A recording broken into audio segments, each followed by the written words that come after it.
What's happening, people? Back with another reaction, back with some more Alison Moyet. As always, thank you to Seb. And I'm actually jumping ahead to a few songs on a singles compilation, and all the ones here I'm assuming are singles that were not on any of her studio albums, because Seb put 3 in the folder. Now, there were still a number of different dubs or remixes or special versions of tracks from Essex that I did not yet react to, but I just felt like going to some new songs, and then at some point we will circle back and I'll go through the remaining mixes and various versions of album tracks that I've already reacted to. In any case, the first of the 3 tracks that are not previous singles I've reacted to in this singles compilation from 1995 is The First Time Ever I Saw Your Face. It's interesting phrasing. It feels like a more natural arrangement or order of words would be the first time I ever saw your face. So there's a bit of a, heightened or poetic syntax to the phrasing, and I do wonder if this is a tune that is, number one, about a good memory, or if it is a more complicated emotional situation. Secondarily, I do wonder if this is written by Alison herself, or if this is a song written with multiple songwriters. In any case, let's give it a listen. This is the single mix of The First Time Ever I Saw Your Face, and it's from a 1995 compilation of singles from Alison Moyet.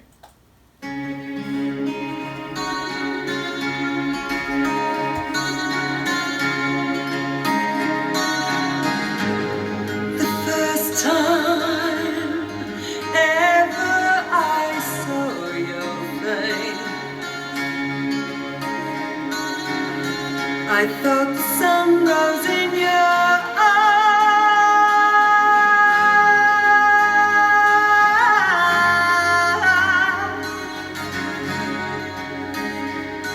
and the moon and the stars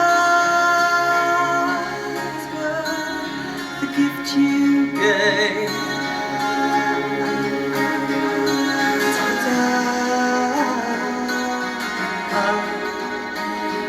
Empty sky.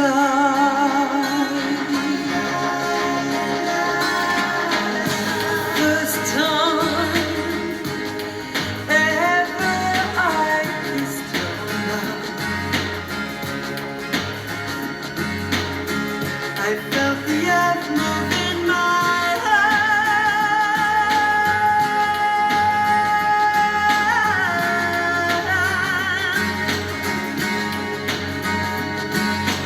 trembling heart of captive bird that was there. My command, my love, that was there. My command.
that song had a very epic quality, and yet it also felt a bit folksy at the same time. I don't know how to describe it. Like, it felt very grand and like it was, again, a song of, poetry or this, timeless type of story, and more on that in a moment.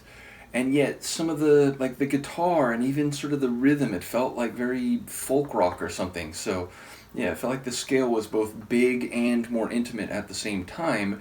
Her vocal performance was very epic as well, and I love those not only long extensions but like flourishes on the end of the extensions, and it got more elaborate as the song went along. Like first it was a long extension, a flourish going up at the end, and then it got like there were two or three flourishes along the way, and like by the very end it was her doing that and backing vocals, which I don't know if that was also her or if there were like choral singers.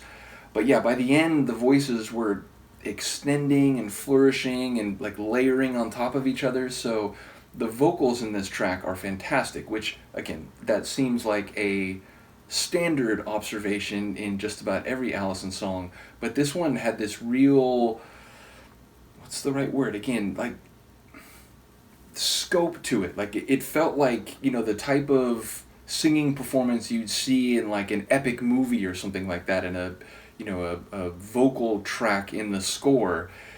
Secondarily, it's like lyrically it starts and she's making reference to like the first time ever she saw this person's face, which I was imagining as male, and like making reference to the moon and the stars and the sun. So then it's like whatever this face is, it's like set within this tapestry of the world and the cosmos beyond.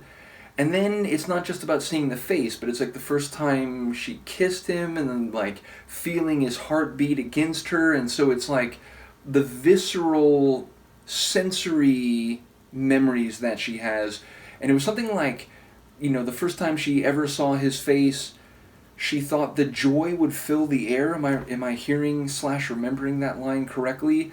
Which I still was a little unsure, because like that sounds like maybe that's what she thought then, but maybe that's not how things turned out. Now, of course, it could have turned out exactly as she thought, and she's reminiscing or reflecting, thinking about like, oh, I remember how this all began, but I couldn't get a read one way or the other, and maybe I just missed a line, or maybe there's some context that I didn't pick up on. But yeah, it's like, I thought joy would fill the air, or whatever that line was.